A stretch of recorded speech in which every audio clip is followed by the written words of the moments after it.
Don pictures Akash Bhaskaran தயாரிப்பில் சிவகார்த்திகேயன், அதர்வா, ரவிமோகன் நடிப்பில் பராசக்தி இப்போது திரையரங்குகளில். ஜாலியா ஒரு லைஃப்.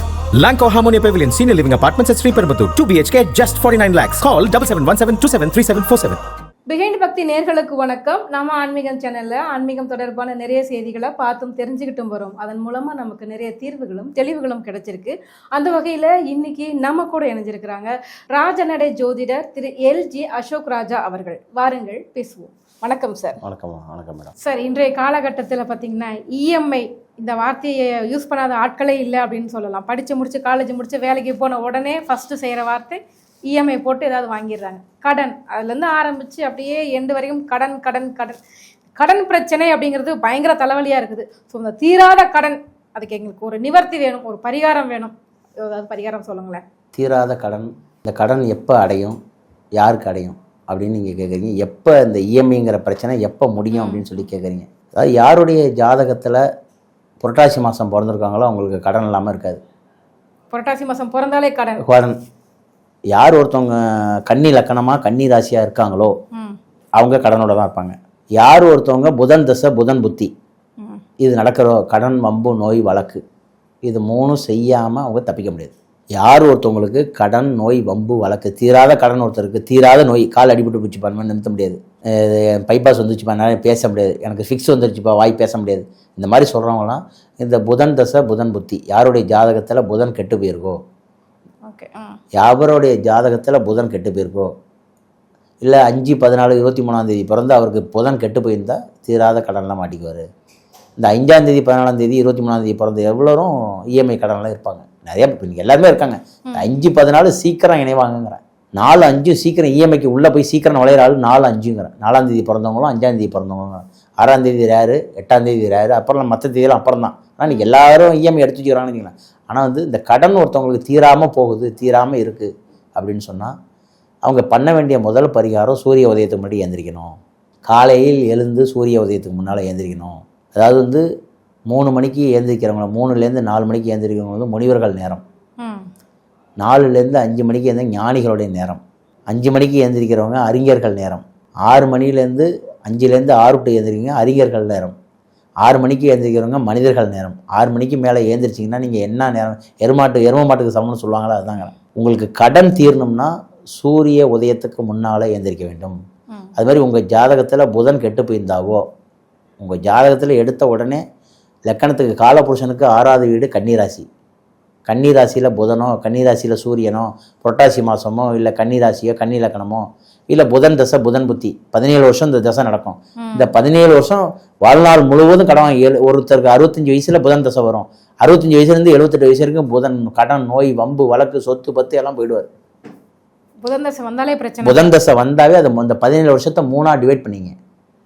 17 3 ஆகுதுன்னா 3 5.25 வருஷம். 5.25 முதல் 5.25 கடன், 2வது 5.25 நோய், 3வது 5.25 வம்பு வழக்கு கோர்ட்டு கேஸ். இது 3ல் எது வேணாலும் உங்களுக்கு மாறி நடக்கலாம். முன்னாடி கோர்ட் நடக்கலாம், அப்புறம் நோய் வரலாம், அப்புறம் கடன் வரலாம். இந்த 3 விஷயத்துல எது வேணாலும் காம்பினேஷன் மாறி நடக்கலாம். சனி தசை விட மோசமான தசை புதன் தசைங்கிறேன். அதனாலதான் அந்த காலத்திலே புதன்கிழமைக்கு கடை லீவ் விட்டு எண்ணெய் தேய்ச்சி குடிக்க சொன்னாங்கிறேன். இன்னைக்கு எல்லாரும் ஞாயிற்றுக்கிழமை லீவ் விட்டாங்களே, மிகப்பெரிய தவறு பண்ணிட்டாங்களே. இந்த அரசாங்கமே தவறு பண்ணிடுச்சே. ஞாயிற்றுக்கிழமை ஞாயிற்றுக்கிழமை வாரத்தோட முதல் நாள் ஏந்திரிச்சு எல்லாம் சுறுசுறுப்பாக ஒர்க் பண்ணணும். அந்த காலத்தில் புதன்கிழமைக்கு தான் எண்ணெய் எடுத்து சாப்பிட்றது, கரிமீன் எடுத்து எண்ணெய் தேய்ச்சி குளிக்கிறது, ரிலாக்ஸ். புதன்கிழமை உடம்புல உள்ள நாடி நரம்புலாம் சுத்தம் பண்ணுற நேரங்க. 6வது மாதம் ஏன் புரட்டாசி மாதம் எண்ணெய் சாப்பிடக்கூடாதுன்னு உங்களுக்கு எல்லாரும் சொன்னாங்க. புரட்டாசி மாதம் யாரும் எல்லா சனிக்கிழமையும் எண்ணெய் சாப்பிட வேணாங்க, விரதமாக இருங்க பெருமாளுக்குன்னு சொன்னதுக்கு காரணம் என்ன? நீங்கள் வருஷத்தில் உள்ள 12 மாதத்தை 6 மாதத்தை பிரிக்கக்கூடிய மாதம், இந்த பக்கம் 6 அந்த பக்கம் 6 மறுபடியும் பிரிக்கக்கூடிய மாதம் இந்த புரட்டாசி மாதங்கிறாங்க. நீங்கள் உடம்புல முதல் 1வது மாதத்துலேருந்து 6வது மாதம் வரைக்கும் என்ன கழிவுகள்லாம் சாப்பிட்டீங்களோ அந்த கழிவெல்லாம் இந்த 1 மாதம் சைவம் சாப்பிட்டு இருந்தீங்கன்னா அடுத்த 6 மாதம் உடம்பு உள்ள சூட பேக்வேஷன் பண்ணிக்கோங்க, நோய் வராது. அதுதான் இந்த 1 மாதம் சைவம் அசைவம் சாப்பிடாம இருங்கன்னு சொல்கிறாங்க. ஆனால் அது யாரும் கேட்கறதில்ல.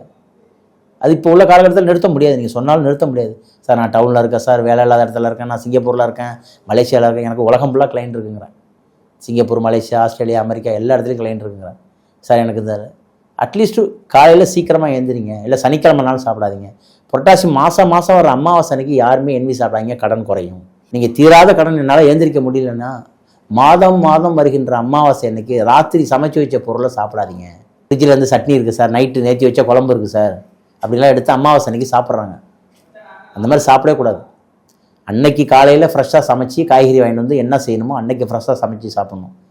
சார் நான் அதெல்லாம் பார்க்க மாட்டேன், அமாவாசை அன்னைக்கு என்வி சாப்பிட்றோம், அது உங்களுடைய விருப்பம், அது உங்களுடைய கடனை நீங்கள் அடக்கி வைக்காது. நீங்கள் ஜாலியாக இருந்துட்டீங்கன்னா உங்கள் பிள்ளை தலையில் வந்து நிற்க போகுது. இதான் இப்போ நீங்கள் கேட்ட தீராத கடன். யார் ஒருத்தர் உங்களுடைய பிரபஞ்சத்தினுடைய இயற்கை ஆற்றலை சரியாக புரிஞ்சு வாழ்கிறாங்களோ, நாம் நல்லா இருக்கணும், நம்மளை சுற்றி இருக்கணும் நல்லா இருக்கணும், நம்ம செய்கின்ற ஒவ்வொரு செயலும் நல்ல செயலாக இருக்கணும். நீங்கள் பிரபஞ்சத்தை கெடுத்து, அதாவது இயற்கையை கெடுத்து நீங்கள் பண்ணிட்டு இருந்தீங்கன்னா உங்களை ஒன்றும் பண்ணாது, உங்கள் குழந்தைங்க தலையில் வச்சிடும், இல்லாட்டி உங்கள் வம்சாவளி டைரக்ஷன்லாம் வைக்காது.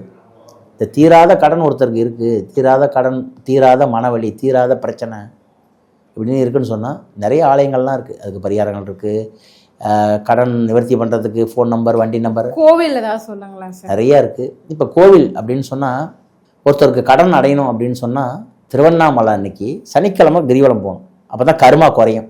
சனின்னா தொழில், சனின்னா கருமா, சனின்னா நீதிமான். ஒருத்தருக்கு சனிங்கிற கிழமை அன்னைக்கு போய் சனிக்கிழமையில போய் கிரிவலம் பண்ணிட்டு வந்தீங்கன்னா திருவண்ணாமலை, இப்போ சனிக்கிழமை பௌர்ணமி வருது, இல்லை சனிக்கிழமை அமாவாசை வருது, இதில் போய் நீங்கள் கிரிவலம் பண்ணிட்டு வந்தீங்கன்னா உங்களுக்கு இந்த கடன் இல்லை, டிஎன்ஏ கடன், அதாவது வம்சாவளி கடன்லேயே உங்களை தீர்க்கும். அதே மாதிரி ஒருத்தருக்கு கடன் பிரச்சனை நிறையா இருக்குது அப்படின்னா திருக்கோளூர், தூத்துக்குடி மாவட்டத்தில் நவகிரக திருப்பதியில் திருக்கோளூர் வைத்தமாநிதி பெருமாள். ஏன்னா திருப்பதிக்கு பெருமாளுக்கே கடன் கொடுத்தவர் அவர். திருப்பதி வெங்கடாஜலபதி இருக்கார, அவருக்கு கடன் கொடுத்தவரே திருக்கோளூர் வைத்தமாநிதி பெருமாள். அவருக்கு பேர் என்ன? வைத்த மாநிதி பெருமாள். நீங்கள் போய் பார்த்தீங்கன்னா பெருமாள் பள்ளி கொண்டு படுத்திருப்பாரு. ஒரு காசு, அதாவது வந்து மரக்காலில் காசு கொட்டும், மரக்காலில் காசை வச்சு படுத்திருக்க மாதிரி தூங்கிட்டு இருப்பார். சயன குளத்தில் இருப்பார் பெருமாள். சுவாதி நட்சத்திரத்தை அன்னைக்கு போய், அப்படி இல்லைன்னா பௌர்ணமி அன்னைக்கு தாமரப்பூ வாங்கி கொடுத்து சாமி கும்பிட்டு வந்தீங்கன்னா உங்களுக்கு கடன் பிரச்சனைலாம் சொக்கு நூறாக காலியாகும். அது மாதிரி கும்பகோணம் பக்கத்தில் திருச்சேரிங்கிற ஊர் இருக்குது, சாரநாத பெருமாள், சார விபோஷ பெருமாள்னு இருக்குது. அந்த கோயிலுக்கும் போயிட்டு வரலாம். நிறைய ஆலயங்கள், எண்ணற்ற ஆலயங்கள் இருக்குது. இங்கே கடன் பிரச்சனைக்கு தீராதுக்கு நிறைய. இன்னும் ஒரு தாந்திரிக பரிகாரமும் இருக்குது. தாந்திரிக பரிகாரங்கிறது நம்ம வீட்டுக்குள்ளே செய்கிறது, வீட்டுக்கு பக்கத்திலே அருகாமலே செய்கிறது. காலையில் எழுந்திரிச்சு யார் ஒருவர், அதாவது புனித தீர்த்தம், குளம், ஏரி, ஆறு இந்த மாதிரி இருக்கிற இடத்துல போய் மாதத்தில் ஒரு முறை போய் குளிச்சுட்டு வந்தீங்கன்னா போதும். அதாவது அமாவாசை வரும், மாதம் அமாவாசை வரும், ஆறுலேயோ குளத்துலேயோ இல்லை கடல்லையோ போய் குளிச்சுட்டு நீராடிட்டு வந்து வீட்டில் வந்து காக்காய்க்கு சாப்பாடு வச்சுட்டு நீங்கள் விரதம் பண்ணி சாப்பிட்டிங்கன்னா ரொம்ப நல்லது. அதேமாதிரி ஏன் ஒருத்தவங்க தீராத, எங்கள் அப்பாவுக்கும் இதே பிரச்சனை சார், ஒருத்தவங்களுக்கு பாருங்கள் ஜாதகத்தில் ஒருத்தருக்கு கும்பராசியில் சனி இருக்கும், அப்பாவுக்கு இருக்கும், தாத்தாவுக்கு இருக்கும், இவர் பையனுக்கு இருக்கும், பேரனுக்கு இருக்கும். 4 டிஎன்ஏவா அந்த கிரகம் விடாதவங்கள ஒரே கட்டத்தில் சனி பகவான் இருக்குங்க. ராசி கட்டத்தில் 12 கட்டத்தில் ஒருத்தருக்கு மேசராசியில் இருக்கும், கன்னிராசியில் இருக்கும். இந்த சனி பகவான்ங்கிற கட்டம் வந்து அதை அவங்க ஜென்ரேஷனாக விடாதுங்கிறேன். அந்த பிரசன்னம் போட்டு பார்த்தாலும் உங்களுக்கு பார்த்தா அந்த கர்மா வந்து தான் சொல்லுங்கிறேன். இந்த மாதிரி கர்மா உள்ளவங்க கண்டிப்பாக திதி கொடுக்கணும். வருஷம் அவங்க அப்பா அம்மா இறந்தவங்களுடைய திதி கொடுக்கணும். மாதம் அமாவாசை அன்னைக்கு ஒரு நாள் என்வி சாப்பிடாமல் இருக்கணும். நாள் வச்சு இந்த உணவுப் பொருட்களை சாப்பிடக்கூடாது. இப்படி கொடுத்தீங்கன்னா, திதி கொடுத்தீங்கன்னா ரொம்ப நல்லது. இந்த கடன் சீக்கிரம் அடையணும், உடம்புலேருந்து நல்ல வியாதி முடிஞ்சு நேராக வீட்டுக்கு வரணும்னா ராமநாதபுரம் மாவட்டத்தில் திருப்புல்லானிங்கிற ஊர் இருக்கு. ஆதி ஜெகநாத பெருமாள், திருப்புல்லானி, சேதுக்கரை, அந்த ஊர் பேர் வந்து சேதுக்கரை. ராமர் வந்து அந்த ஊரில் வந்து சயன கோலத்தில், அதாவது வந்து பெருமாள் எப்படி சயன கோலத்தில் படுத்திருக்காரோ அது எது மேலே படுத்திருக்காருன்னா தர்ப்பப்புல். அப்படின்னா தெரியுங்களா தர்ப்பப்புல்னா? அந்த தர்ப்பப்புல்லுங்கிறது திதி கொடுக்க மட்டும் யூஸ் பண்ணுவாங்க. அந்த புல்லில் படுத்திருக்க கோயில் அந்த கோயில். ராமர் சேதுக்கரை பாலம், சேது பாலம் போட்ட இடம் அங்கே தான் ஆரம்பங்கிறேன். தசரதனுக்கு குழந்தை கிடைச்ச ஊர் அந்த ஊருங்கிறேன். ரொம்ப முக்கியமான ஸ்தலம். திருப்புல்லானி போய் யார் ஒருத்தர் திதி தவசம் தர்ப்பணம் கொடுத்துட்டு வராங்களோ எத்தனையோ செஞ்ச கர்மா புண்ணியங்கள் எல்லாம் தொலையும், பாவ விமோசனங்கள் உடையும், 2 முடியும். நீங்கள் தேவிப்பட்டினம், ராமேஸ்வரம், காசி, கங்கை நீங்கள் எங்கே போய் கொடுக்கறத விட எல்லாத்துக்கும் ஒரு பலன் இருக்குது, இல்லைன்னா சொல்ல. பட் திருப்புல்லானியில் வந்து ஒருத்தவங்களுடைய கர்மா இன்னும் சாந்தி அடையலை, இன்னும் நம்மளை தொடர்ந்துக்கிட்டே பின்தொடர்றது, அவங்களுடைய பிரச்சனைகள் இருக்குன்னா திருப்புல்லானியில் கொடுக்கணும். அதுமாதிரி ஒருத்தவங்களுடைய இறந்தவங்களுடைய கர்மா, நீங்கள் பேர் வெட்டுண்டு, ஆக்சிடென்ட், விபத்தில் இறந்தவங்க, பாய்சன் குடிச்சிட்டு இறந்தவங்க, இதுக்கெல்லாம் திருவள்ளம் போய் பரசுராம சேத்திரத்தில் கொடுத்துட்டு வரணும். கேரளா பக்கத்தில் திருவனந்தபுரம், திருவள்ளம்னு ஒரு ஊர் இருக்குது, பரசுராமர் சேஸ்திரம் போய் தவசம் கொடுத்துட்டு வரணும். இந்த மாதிரிலாம் போய் தர்ப்பணம் கொடுத்துட்டு வந்தீங்கன்னா உங்களுடைய வாழ்க்கை தீரா கடன், தீரா பிரச்சனைகள். நீங்கள் உங்களுக்கு தீரா கடன் இருக்கிறதுக்கு காரணமே உங்களுக்கு புதன் தசை, புதன் புத்தி, உங்களுடைய டிஎன்ஏ பிரச்சனை. நீங்கள் டிஎன்ஏ பிரச்சனை சரி பண்ணணும்னா காலைல சீக்கிரம் எழுந்திரிக்கணும். காலையில் சீக்கிரம் எழுந்தாலே பாதி பிரச்சனை. சூரிய உதயத்துக்கு முன்னாடி எழுந்திரிச்சின்னா சார் நான் 15 வருஷமா டியூ கட்டுறேன் சார், 50 வருஷமா நான் கடனே இல்லை, இப்போ கடன் வாங்கிட்டேன் அப்படின்னு அவருக்கு புதன் தசை புதன் புத்தி ஓடும். இல்லை புதன் தசை ஸ்டார்ட் ஆயிருக்கும், இல்லை புதன் அந்தரனாலும் ஓடும். அவர் கடன் வாங்குறாருன்னா அது இல்லாமல் அங்கே நடக்காது. ஏன் அதெல்லாம் சொல்கிறாங்கன்னா, ஒருத்தருக்கு தீராத கடன் இருக்குன்னா இந்த 3 கோயிலுக்கும் கண்டிப்பாக போகணும். திருப்புல்லானிங்கிற ஒரு கோயிலுக்கு, ராமர் தர்ப்பப்புள்ளில் படுத்த ஊர், அதே மாதிரி வந்து திருச்சேரை சார உபோஷ பெருமாள், சாரநாத பெருமாள், திருப்பதி பெருமாளுக்கே கடன் கொடுத்த பெருமாள் வந்து திருக்கோளூர். நவ திருப்பதியில் 108 திவ்யசத்தில் ஒரு திவ்ய தேசங்கள். அது மாதிரி யாராவது கல்யாணம்னு கேட்டால் கடன் கொடுங்க. இப்போ கடன் இந்த மாதிரி தீராத கடனில் இருக்கா சார், நான் அந்த கர்மாவிலேருந்து என்னைக்கு நான் வெளில வர்றது, நான் அந்த இந்த இந்த கடன்லேருந்து என்னைக்கு வர்றது.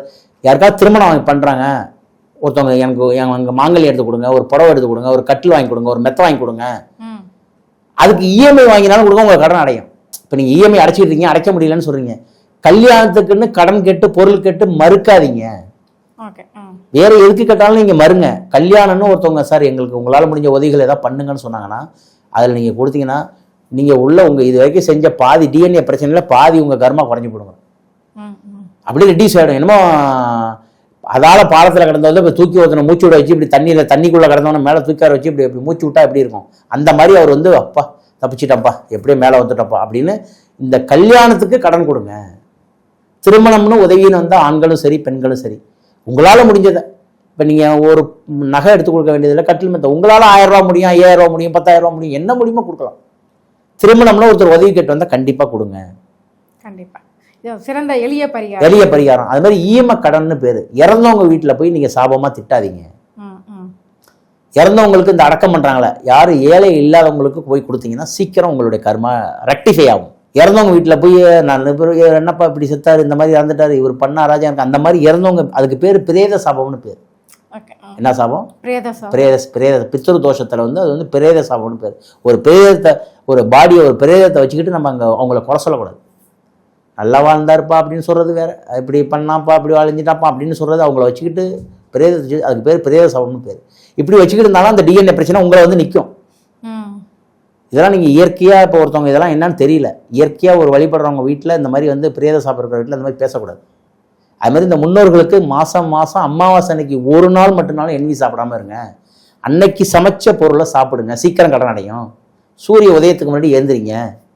அதுக்கு அடுத்ததாக இந்த 3 கோயிலுக்கு போயிட்டு வாங்க, எப்போ டைம் கிடைக்குதோ போயிட்டு வாங்க. கல்யாணத்துக்கு உதவின்னு யார் கேட்டாலும் கண்டிப்பாக ஹெல்ப் பண்ணுங்க. இன்னும் உங்களுடைய கடன் சீக்கிரம் ரெக்கவர் ஆகும், நல்லாகும். அது மாதிரி உங்களுடைய வண்டி நம்பர், ஃபோன் நம்பர் இதெல்லாம் நல்லா இருந்துச்சுன்னா நீங்கள் சீக்கிரம் ரெக்கவர் ஆகி வரலாம். எங்கள் கேள்விகளுக்கு ரொம்ப சிறப்பான பதில் சொல்லியிருக்கீங்க சார், ரொம்ப நன்றி. மிக்க நன்றி. வாழ்த்துக்கள். வாழ்க வையகம், வாழ்க வளமுடன். மிக்க நன்றி மேடம்.